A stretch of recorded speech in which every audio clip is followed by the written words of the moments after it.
আসসালামু আলাইকুম রহমতুল্লাহ বরকাত। প্রিয় ফেসবুক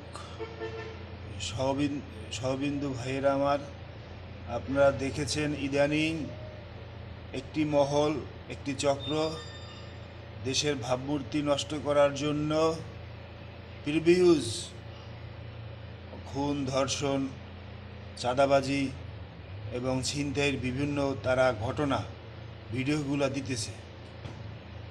তারা তাদের কাছে আমার একটা করছেন আপনাদের মাধ্যমে, আমি এর আগেও ভিডিওটা দিয়েছি যে আপনারা এই প্রিভিউজ বিগত 16 বছর আমলে যেগুলো সংঘটিত হয়েছে সেইগুলো আপনারা নতুনভাবে দিয়ে আপনারা আসলে আপনাদের কিসের জন্য দিতেছেন, এটা আমার মধ্যে একটা প্রশ্ন থাকে। আপনাদের মাধ্যমে একটা প্রশ্ন করতে চাই তাদের কাছে যে বর্তমানের এই সিচুয়েশন, এই সংকটময় পরিস্থিতিতে, পরিবর্তিত পরিস্থিতিতে দেশকে, আমাদের সকলেরই উচিত দেশকে একটি বিশ্বের দরবারে একটি মাথা উঁচু করে দাঁড়ানোর জন্য সাংগঠনিক দিক দিয়ে, সার্বিক দিক দিয়ে যেন দেশকে আমরা এগিয়ে নিয়ে যেতে পারি, সেই তৎপরতা আমাদের মনের ভিতরে থাকবে।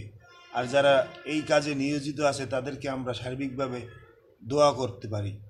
কিন্তু এই কিছু সাডেনলি কিছু কিছু ঘটনা ঘটে, এটা তো আগেও ঘটছে, আগের চেয়ে একটু কমছে, কিন্তু এইটা আপনারা দিয়ে কি হাসিল করতে চান? তারা কি আপনাকে আবার স্বৈরাচার হাসিনাকে এই দেশে আনতে চান, না আপনারা কি চান? না বর্তমান যে দায়িত্বে আছে নোবেল বিজয়ী প্রফেসর ডক্টর মোহাম্মদ ইউনূস, তাকে আমরা রাখতে চান না? কোনটা চান আপনারা?